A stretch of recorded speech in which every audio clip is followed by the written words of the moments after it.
What is up, everyone? Bo here from BZ Hub, looking at the new Trailblazer Trupatch. This thing is pretty cool, and I have to say, this has to be a great direction for the Hunter.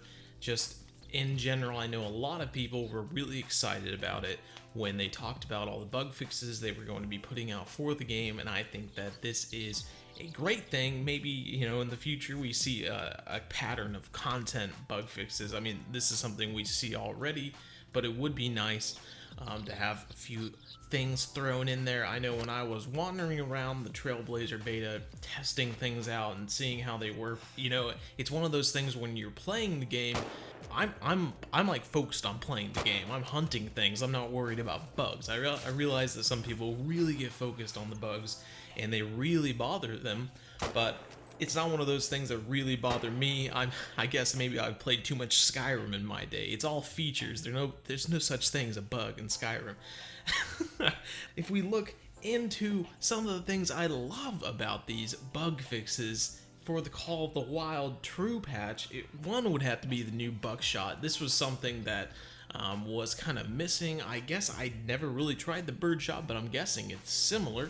I ran around Hirschfelden looking for roe deer and red fox to shoot buckshot at them, and I was pleasantly surprised about how it all turned out. Now, something I wasn't very happy with was the penetration, but it could just be the 20 gauge. Being a 20 gauge, I guess I was using it on roe deer and there just wasn't enough penetration. By the time they died, they were like 0% quick kill, and I was just like, okay, well, that's unfortunate. But it was worth trying just to see how the pattern would hit the deer and all the different arrows. I thought was neat. There was one that was kind of weird on a red fox, my first time trying a buckshot out. The program or whatever, the programming messed up which direction one of the little shots were going, but that's okay. It's a great direction, and I'm excited to see more about it. The other thing was holstering off ATV. I mean, this example, of course, say what you want about being humane or legal, but it's a game, so we're playing it.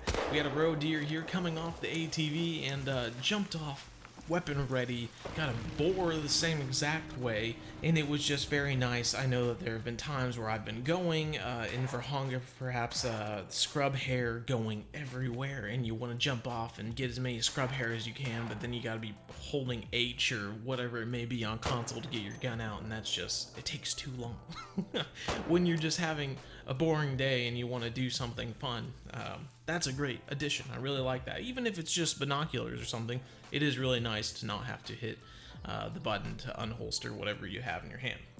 The other thing, which wasn't really something I noticed, which is a good thing, because if I did notice it, that would mean it wasn't fixed, was the 180-degree spin after shooting and getting up after crouch or prone or whatever it may be.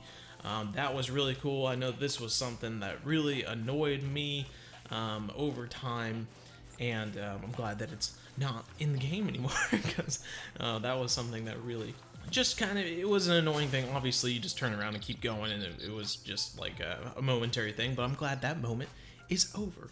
Now, before I get into some of the things that are a little more critical, I just have to say, this whole thing, once again, is a fantastic direction for the Hunter.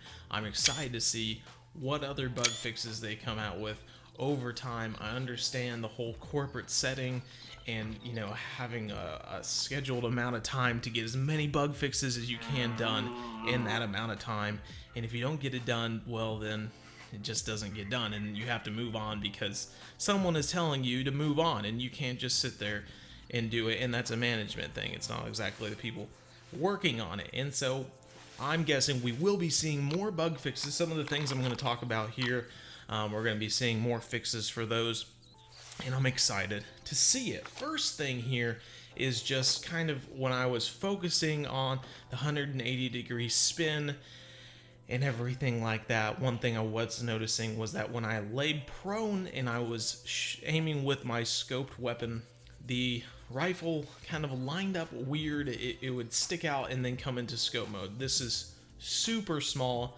something that really shouldn't bother you, but because I was being critical at the time, looking at some of the things in the game, this was something that really caught my eye. And so I'm guessing this will be a simple fix.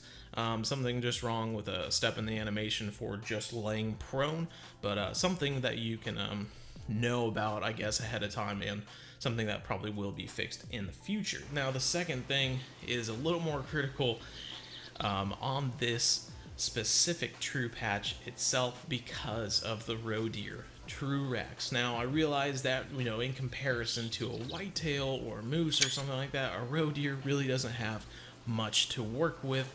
I mean, it's just kind of a main beam that goes up, and then you have 2 or 3 little spikes coming off of it. I'm from the United States, so I'm sorry if my explanation of a roe deer is way off. But from pictures I've seen, and someone actually went into great detail on the International Hunter page from Poland. He gave lots of pictures of roe deer, giving descriptions about, you know, the things that they kind of missed out on in the Hunter Call of the Wild, and a little bit of disappointment. And I think that's where everyone's coming from. It's the old dad phase. It's not, I'm not mad. I'm just a little disappointed. And that's fine.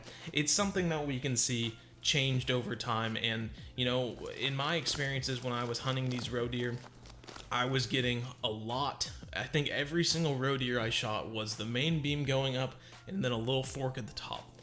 And this doesn't super bother me because I just never found a very good size roe deer, but at the same time, I really just wish there was a little more variation in the roe deer, because I think I shot like 5 or 6 of them, and they were all just the main beam with a fork at the top. And I was just, I'm sure the numbers are a little different with their, you know, dimensions and the Truracs scores. We can look at that, but I really hope that in the future, you know, we see a little bit more change in the dimensions of the antlers, just something that we can notice a little bit better. And just, it's one thing to see a diamond with lots, you know, like a couple different forks and get excited about that and see the differences in the Trurac, but until you find a level 3 roe deer, it's just going to be a main beam with a fork at the top, and that's just, it's just a little disappointing.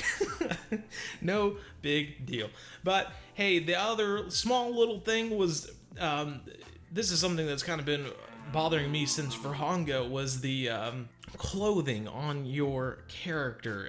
Verhanga's clothing set, super skinny. I never knew my character was anorexic.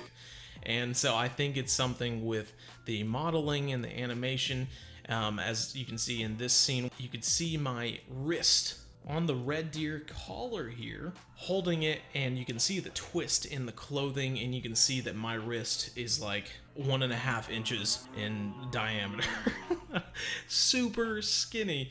And that's just something that has bothered me for a long time, but it's really not that big of a deal. I've been playing this game since it came out, and this is the first time I've noticed it, so it's not that huge.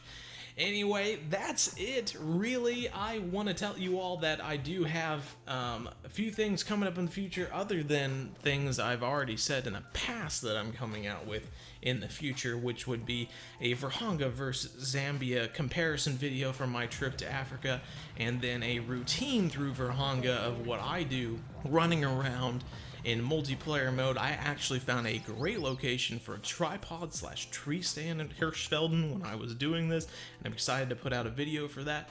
But another thing I'm coming out with is a series of me playing other hunting games to show you what you can play in your off time. Sometimes you play the Hunter Call of the Wild so long you get kind of in a position where you're like, you know, I just want something a little different. And it's a great thing because you go off and you play these other games and you realize, oh gosh, the Hunter Call of the Wild is so much better than these other games. And then you come right back to the Hunter Call of the Wild and it's just fantastic. So putting that out there, gosh, we're coming on 10 minutes now. I hope you all don't mind. I wanted to be a little thorough and show some of the things, and I hope you're all excited about that. If you're excited about those new videos coming out, feel free to subscribe and hit the bell so you know when they're going to be coming out. And as always, like this video because it helps me reach out to more people. We're on Twitch every once in a while. Hit up my Twitter to find out when I'm doing that. I have a busy schedule. I'm a busy guy. So hope you all have a great time hunting, and as always, keep hunting, never stop. See you next time. Wow.